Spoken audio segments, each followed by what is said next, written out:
Why are vegetarian diets so effective in preventing and treating diabetes?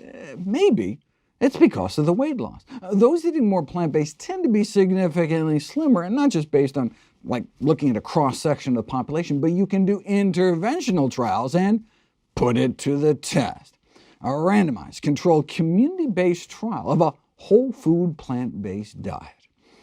The key difference between plant-based nutrition and other approaches to weight loss is that participants were formed to eat the whole food plant-based diet ad libitum, meaning eat as much as you want. No calorie counting, no portion control, just eat. It's about improving the quality of food rather than restricting the quantity of food. And then, in this study, they had people just focus on diet rather than increasing exercise, just because they wanted to isolate out the effects of eating healthier. So, what happened? No restrictions on portions. Eat all the healthy foods you want. Here's where they started out. On average, obese at nearly 210 pounds. The average height was about 5'5".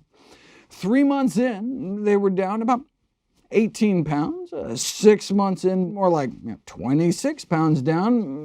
But you know how these weight loss trials go. I mean, this wasn't an institutional study where they locked people up and fed them. No meals were provided. They just informed people about the benefits of plant-based eating and encouraged them to do it in their own lives, their own families, in their own homes and communities. And so, typically what you see in these so-called free living studies is that, weight loss at 6 months, but then by a year the weight creeps back, or even worse.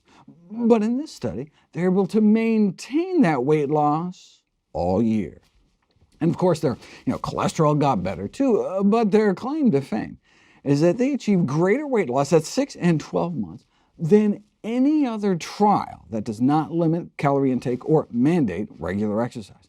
That's worth repeating. A whole food plant-based diet achieved the greatest weight loss ever recorded at 6 and 12 months compared to any other such intervention published in the medical literature. Now, obviously, with very low-calorie starvation diets, you can drop people down to any weight. However, these medically supervised liquid diets are obviously just short-term fixes associated with high cost, high attrition rates, and high probability of regaining most of the weight, whereas the whole point of whole food plant-based nutrition is to maximize long-term health and longevity. I mean, even if, for example, low-carb diets were as effective, the point of weight loss is not to fit into a skinnier casket. Studies on the effects of low-carbohydrate diets have shown higher rates of all-cause mortality, meaning a shorter lifespan, decreased artery function, worsening of coronary artery disease, and increased rates of constipation, headaches, bad breath, muscle cramps, general weakness, and rash. And yet, still not as effective as the diet that actually has all the good side effects like decreasing risk of diabetes beyond just the weight loss.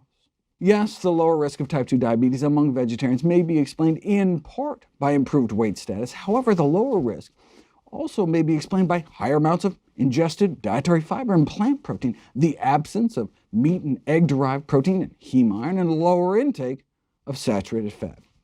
Most studies report the lowest risk of type 2 diabetes among those who adhere to strictly plant-based diets. This may be explained by the fact that vegans, in contrast to vegetarians, do not eat eggs, which appear to be linked to higher diabetes risk. Maybe it's eating lower on the food chain, so you avoid the highest levels of persistent organic pollutants like dioxins, PCBs, DDT, and animal products, which have been implicated as a diabetes risk factor. Maybe it has to do with the gut microbiome. With all that fiber, no surprise that there'd be less disease-causing bugs and more protective gut flora, which can lead to less inflammation throughout the body. That may be the key feature linking the healthier gut with beneficial health effects, including the metabolic dysfunction you can see in type 2 diabetes. And it's that multiplicity of benefits that can help with compliance and family buy-in. Whereas a household that includes people who do not have diabetes may be unlikely to enthusiastically follow a quote-unquote diabetic diet, a healthy diet is not disease-specific, and it can improve other chronic conditions too. So while the diabetic patient will likely see improvement in their blood sugar control, a spouse suffering from constipation or high blood pressure may also see improvements, as may overweight children, if you make healthy eating a family affair.